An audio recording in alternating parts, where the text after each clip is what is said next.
रूस और यूक्रेन के बीच युद्ध हुआ तो भारतीय लोगों की भी चिंता बढ़ने लगी और उस चिंता की वजह यूक्रेन में फंसे भारतीय लोग थे। कई परिजनों के बच्चे वहां एमबीबीएस की पढ़ाई करने गए थे और वो युद्ध के बीच फंस गए। रोज हालात इतने खराब होते थे कि परिजनों को चिंता सता रही थी। कई लोगों ने सरकार से अपने बच्चों को सुरक्षित वापस लाने की मांग की और सरकार ने भी काफ़ी मदद करते हुए कई बच्चों को भारत तक सुरक्षित पहुंचाया। कई बच्चे अपने परिजनों में अब लौट आए हैं। उनके परिवारों में क्या हाल है उसे जानने के लिए आज हम जनपद शामली के थाना भवन क्षेत्र के गांव कुतुबगढ़ में पहुंचे हैं। गांव कुतुबगढ़ निवासी वैभव भी एमबीबीएस की पढ़ाई करने के लिए यूक्रेन में गया था और वह आज अपने घर वापस लौट आया है। परिवार से बातचीत कर जानेंगे यहाँ के हालात के बारे में और वहाँ किस तरह के हालात रहे जब वो युद्ध में फंसे रहे। सबसे पहले हम वैभव से ही बात करते हैं कि वो कब गए थे और किस तरह के हालात वहाँ हैं। सर, जिस तरह से आप यूक्रेन में फंसे थे, जी हाँ, तो वहाँ क्या हालात हैं इस समय? इस समय अभी काफ़ी ख़राब हालात हो चुके हैं वहाँ पे। पहले जब सुनने में आया था कि वॉर के हालात बन रहे हैं, उस टाइम पे ये था कि हमारे टीचर्स ने, काफ़ी जनों ने कहा था कि अभी कुछ ऐसा नहीं होगा, ये कुछ इंडिपेंडेंट 2 रीजन्स है, उनके ऊपर लड़ाई चल रही है, बाकी यूक्रेन को कुछ नहीं कहा जाएगा। बट धीरे धीरे जैसे जैसे हालात ख़राब हुए तो हमारे निकलने की स्थिति वहाँ से और ख़राब होती चली गई। कोई ट्रांसपोर्टेशन नहीं मिल रहा था, सब बंद हो गया था। बच्चे पैदल भी ट्रैवल नहीं कर सकते थे, कभी भी किसी भी समय शेलिंग हो रही थी, ओपन फायरिंग हो रही थी। घर में ही बैठे हुए थे, जब एयर अलार्म बजता था सबको बोला गया था कि शेल्टर में जाओ, कोई फ्लैट में नहीं रुकेगा अपने। हमने कुछ दिन शेल्टर में निकाले हैं, शेल्टर में रहे हैं और बस अभी 28 तारीख को सुनने में आया था कि कीव में जितने भी बच्चे हैं कुछ टाइम के लिए कर्फ्यू खुलेगा। इंडियन बच्चे जैसे तैसे करके रेलवे स्टेशन तक पहुँचे। ट्रांसपोर्ट नहीं मिलता, पैदल निकले। बहुत से भारतीय पैदल चल के आए हैं, मैं खुद कुछ दूर पैदल चला था, उसके बाद कैब करके रेलवे स्टेशन पहुंचा हूँ। जब युद्ध शुरू हुआ, हाँ जी, युद्ध शुरू होते ही आपके मन में पहला क्या ख्याल आया और किस तरह से लगा कि वहाँ किस तरह के हालात अब हो गए हैं, क्या होगा? पहले तो सबसे पहले यही सोचा था कि यहाँ से अब निकला कैसे जाए बेसिकली। पर जब कुछ ऐसा सूझबूझ नहीं थी कि अब क्या करा जाए, आगे क्या कर सकते हैं, और तो इस वजह से उस टाइम पे हमने बस यही था कि अभी अगर हमें नहीं पता ये युद्ध कब तक चलेगा, हम निकल पाएंगे यहाँ से, नहीं निकल पाएंगे। तो जिस दिन पहला दिन हुआ था युद्ध का, तो उस दिन कीव में कुछ नहीं हुआ था, बाकी रीजन्स में हुआ था, तो हमें पता लगा था। तो हमने सबसे पहले सामान स्टॉक किया था खाने पीने के लिए कि कुछ दिन के लिए सामान रखते हैं, इस युद्ध का कुछ नहीं पता कब तक आगे। युद्ध की स्थिति में कहाँ रहे और किन हालातों का सामना किया, क्या स्थिति रही, खाने पीने की क्या व्यवस्था वहाँ रही, और फिर जो है और जो छात्र साथ में फंसे थे उन लोगों का मतलब उनसे बातचीत हुई होगी उस दौरान, फिर क्या तय? जी, मैं फ्लैट में रहता था, हॉस्टल, मेरे कुछ दोस्त हॉस्टल में रहते थे, मैं उनसे अलग था।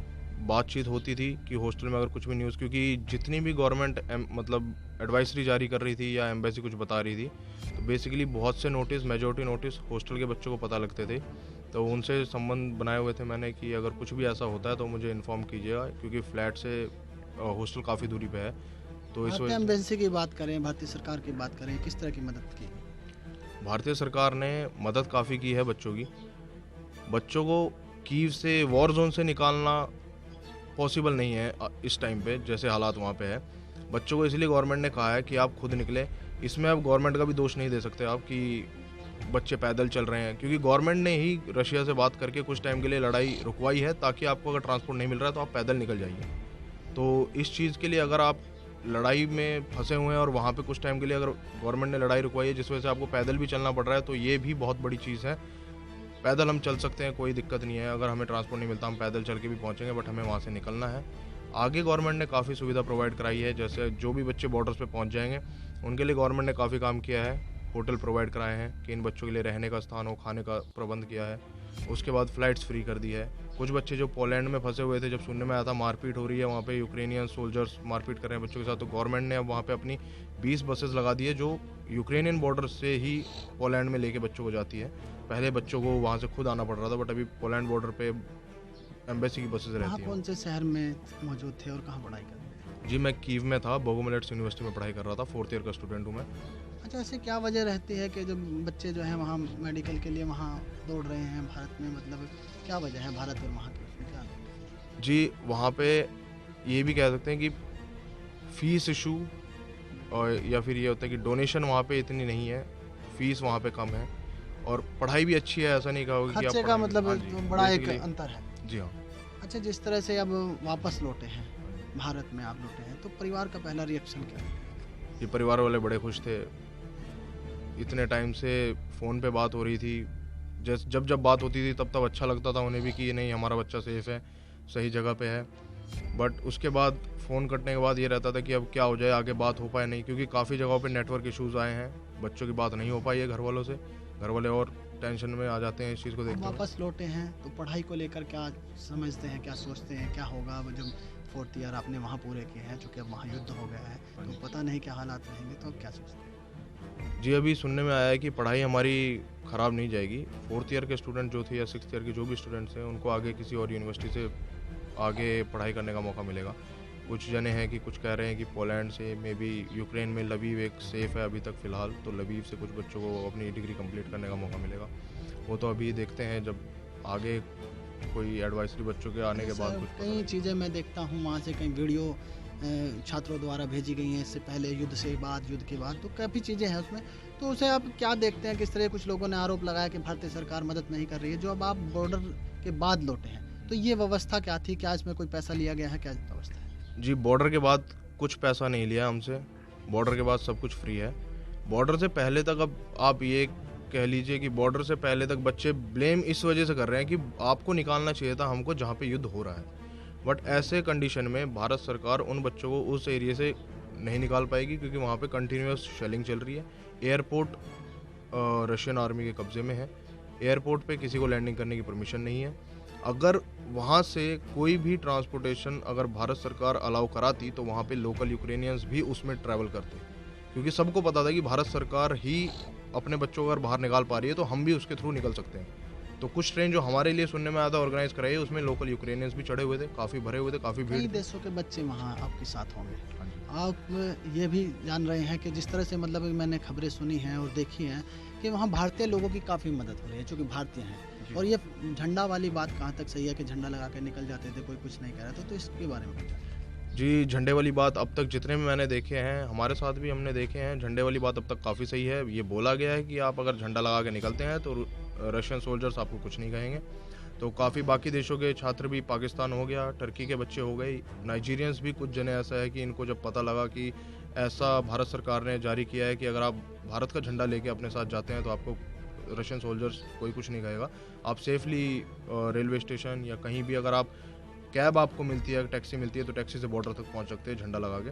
तो ये सत्य है बात, इसमें काफ़ी सच है कि कुछ बच्चे, बहुत से बच्चे दूसरी कंट्रीज़ के भी निकले हैं झंडा लगा के। अच्छा, जब आपने ये देखा कि हमारे देश का इतना मान यहाँ बाहर रहा है, तो किस तरह की फीलिंग यहाँ रही इस बात को लेकर? क्योंकि यहाँ तमाम विरोधाभास है, लेकिन बाहर जो सुनने में मिला जिस तरह से भारत के झंडे को लेकर जो वो हुआ, तो क्या लगा वहाँ? जी, महसूस हुआ अपने देश का, मतलब किस तरह से? जी हाँ, यहाँ वहाँ पे मतलब जब ये पता लगा कि आप मतलब ऐसे निकल सकते हैं झंडा लगा के, या फिर इंडियन गवर्नमेंट आपका सपोर्ट कर रही है कि आप, अगर आपसे कोई भी आपको ट्रांसपोर्टेशन नहीं मिलता तो आप पैदल निकल सकते हैं। तो तो भारतीय काफ़ी होने का हाँ वहाँ जी, काफ़ी जी फायदा हाँ, मिला। जी हाँ। अब इनके पिता से बात करेंगे कि किस तरह के हालात रहे उस दौरान। सर, किस तरह के हालात रहे जब युद्ध की बात सुनी? युद्ध की बात सुनते थे, बड़ी तकलीफ होती थी, तो यही सोचते रहते हैं क्या होगा क्या नहीं। हर किसी को अपने की होती थी। जब रात को फ़ोन करता था कि अभी मैं बंकर में जा रहा, अभी फ्लैट में आ रहा, खाने की दिक्कत, उसकी दिक्कत। तो खाने का तो मैं इसको शुरू में जिस दिन हुआ, मैं बोला भाई आना या आना तो चलो बाद की बात है, लेकिन जब लड़ाई शुरू होती है सबसे पहले उसमें ये देखा जाता है कि हम अपनी जो दिनचर्या उसको कैसे चलाएंगे। खाने के बिना आदमी 2 दिन रह सकता है, 3 दिन, लेकिन युद्ध इतना लंबा है, क्या खींचेगा कुछ पता नहीं। तो मैं इसको बोला भाई अपना खाने का सामान जो है वो भर लेना। रूम में वहाँ क्या है, पानी भी मोल का लेना पड़ता है, ऐसा नहीं कि हमारे की तरह टंकी आती है। पानी का कैन लाते हैं 10-20 लीटर की, वो जितने दिन चलती है चलते फिर दोबारा लाना पड़ता है। और युद्ध के बीच में आप कहीं निकल नहीं सकते। तो मैं बोला यार सबसे पहले ये है कि अपना भाई खाने का सामान तेरे पास रहेगा तो कोई दिक्कत नहीं होगी। युद्ध के बीच में जब फंसे, बातचीत हुई, तो क्या हालात बच्चे ने बताई, तो किस तरह की चिंता हुई? चिंता ये है कि जितना वहाँ होता था ये हमको बताता नहीं था। उसमें क्या है, बोलता था हमेशा ठीक है, लेकिन सब टीवी देखते थे, पड़ोसी बताते थे आगे, हमने टीवी देखना बंद कर दिया था। अब तो- बेटा वापस लौटा है तो परिवार में किस तरह की खुशी? देखो ये तो जी कोई भी इसको बयान नहीं कर सकता, जिसका भी वो, सबको खुशी होती है, सब खुश है। इवन क्या परिवार, क्या पूरे देश वाले खुश हैं। अच्छा, बेटा वापस लौटा है, युद्ध के वहाँ हालात रहे, तो भारतीय सरकार के योगदान को किस तरह से मानते हैं? भारतीय सरकार का बहुत ज़्यादा योगदान रहा, इसीलिए बोलते हैं कि देश बहुत मजबूत होना चाहिए। इस सरकार के दौरान देश काफ़ी मजबूत हुआ। हम लोग बोलते हैं मेरे को ये नहीं मिला, वो नहीं मिला, पेट्रोल इतना महंगा हो गया, उस चीज़ को ना देखते हुए ये देखना चाहिए कि देश कितना मजबूत। ये सब चीज़ें बाद में हैं, तो पहले ये बात की चीज़ है। पेट्रोल हम गाड़ी कम चला लेंगे, 100 रुपये भी होगा तो कोई दिक्कत नहीं, लेकिन जैसा भी हालात हैं, पाकिस्तान वालों को बोल रहे हैं कि उनका प्रधानमंत्री कुछ नहीं कर रहा, लेकिन हमारे यहाँ आगे इतनी मदद हो रही तो, और सभी ने ये क्योंकि लगा आप सेना से जुड़े रहे हैं, इसलिए आप अच्छी तरह से जानते होंगे युद्धों के जब हालात हो जाते हैं दो देशों के बीच, तो किस तरह की स्थिति पैदा होती है। और उसके बाद जब भारतीय गवर्नमेंट कर रही है, तो क्या ये संभव था कि युद्ध के बीच से भारतीय जो सेना है या सरकार है कुछ हस्तक्षेप कर वहाँ से निकाल पाती? ये नहीं हो पाता, क्योंकि ये गलत बात है कि भारतीय सेना वहाँ जाए, कैसे जाएगी। इससे ये हो जाएगा कि भारतीय सेना इनका मदद कर रही, भारतीय भी इसमें इन्वॉल्व हो गई, तो ऐसा नहीं हो पाता ये। लेकिन वही है कि मन आदमी स्वार्थी होता है, जिसका निकल गया उसका मतलब निकल गया, लेकिन जिसके वहाँ फंसे हुए हैं वो तो बोल लेंगे। भारतीय सरकार ने जो मदद की है, क्या वो एक सही कदम है जो इस समय जो है युद्ध में उठाया? बहुत ही तारीफ़ काबिल कदम है, इसका कोई शब्दों में बयान नहीं किया जा सकता। और हम तो ये लगा लो, जिसको नहीं, हमारे यहाँ के जितने भी थे सभी ने हमारे से बात की। इवन जो हमारे यहाँ के मंत्री जी हैं, मेरे भाई का उनसे कांटेक्ट है, लेकिन मैं तो कभी मिला नहीं उनसे विचारों से। उन्होंने मेरे पास फ़ोन किया, जिस दिन फ़ोन आया मैं बगैर नाम के फ़ोन उठाता नहीं, क्योंकि मैं बोला पता नहीं किसका है क्या है। हमारे यहाँ मना भी किया हुआ है बगैर नाम का फ़ोन। वो तो इनका फ़ोन गया, मैं उठाया, इन्होंने बताया, तो काफ़ी लिया कि आदमी को ये लगता है नहीं यार मेरे साथ कोई है। सरकार ने, लोग ने, अपने लोगों ने काफ़ी मदद की। हाँ जी बिल्कुल। भाई मौजूद हैं, उनसे बात करेंगे। सर, जिस तरह से भाई वहाँ फंसा था, तो यहाँ बातें होती थी उस दौरान, तो क्या हालात परिवार में रहे कुछ में? हाँ जी, सबसे ज़्यादा जो उसकी बात होती थी वो मेरे से ही होती थी, क्योंकि मैंने इसे बोल रखा था डायरेक्ट घर कुछ मत बताना, क्योंकि मम्मी परेशान होते हैं, सब परेशान होते हैं। और सबका जो डायरेक्ट फ़ोन था वो मेरे पास आता था कि कोई मतलब इनसे ना पूछें, थोड़ा सा परेशान ज़्यादा रहते हैं। तो जो भी इससे हाल चाल होती थी मैं इसे पूछता था कैसे चल रहा है, क्या चल रहा है। तो मैं जैसे फ़ोन ये करता था, मैं पीछे सुन पाता था कि आवाज़ें आ रही हैं, लेकिन ये फिर भी कह रहा है मुझे नहीं ठीक है, सब ठीक है। तो वही थी, परेशान तो ये भी था काफ़ी, लेकिन दिखा नहीं रहा था किसी को। तो फिर जैसे ही लड़ाई शुरू हुई तो ये एम्बेसी, इंडियन गवर्नमेंट ने बहुत हेल्प की है। लेकिन फिर जैसे इसने कहा था कि हम मतलब आज निकलने की सोच रहे हैं, हम प्लान कर रहे हैं बस का ये वो, तो जैसे ही मैंने कहा आज ये रुकेगी, तो इसकी 6 तारीख की फ़्लाइट भी थी वैसे 6 मार्च की। तो मैंने कहा जैसे ये कुछ भी रुकता है एकदम आप बॉर्डर की तरफ निकलने की सोचो। तो जैसे बॉर्डर पे जो लोग दिखा रहे थे कि ऐसे हो रहा है, अब जब इतनी भीड़ हो गई तो उसको कंट्रोल करना तो मुश्किल है ही। कैसे गवर्नमेंट इतना मैनेज करेगी? 16-17 हज़ार आदमी किसी बॉर्डर पे पहुंच जाएंगे तो लेकिन फिर भी इंडियन गवर्नमेंट ने बहुत हेल्प करी है इसकी। और बॉर्डर से लेके यहाँ तक तो पता भी नहीं चला कि कैसे सब चीज़ें एकदम मैनेज कर रखी थी उन्होंने पहले से ही। तो हंगरी के बाद कुछ पता नहीं चला, वहाँ तक जो भी थोड़ी बहुत दिक्कत थी, चलो वार लग रहा है सबके लिए मुश्किल है वो, तो वो समय ठीक था, अब घर आ गया। परिवार में एक भाई वहाँ फंसा था और दूसरा आप यहाँ परिवार की जिम्मेदारी संभाल लेते, तो इस बात बीच किस तरह के परिवार में हालात रहे और क्या क्या चीज़ों का सामना किया? हाँ जी, परिवार में हालत यही थी, सब भी बहुत दुखी थे, घर पे फ़ोन करते थे तो चलो कि ये भैया कैसा है, ये है। मैं इसको हर थोड़े टाइम में फ़ोन करता रहता था, मैसेज कि हाँ हर 2 घंटे में तो मुझे एक मैसेज कर देगा बस सब ठीक है। अब जैसे अभी फ़ोन कटा तो ठीक है, अभी ये नहीं पता कि अगला फ़ोन आएगा नहीं आएगा, कि कुछ होगा नहीं होगा, तो मैं डर बना रहा था। हाँ जी, डर तो बना ही रहता था हमेशा। मम्मी मौजूद हैं इनकी, उनसे बातचीत करेंगे। अम्मा जी, जिस तरह से वैभव वहाँ फंसा था और इसके बीच पहली बार जब सूचना आई होगी कि युद्ध छिड़ गया, तो तब क्या एहसास हुआ?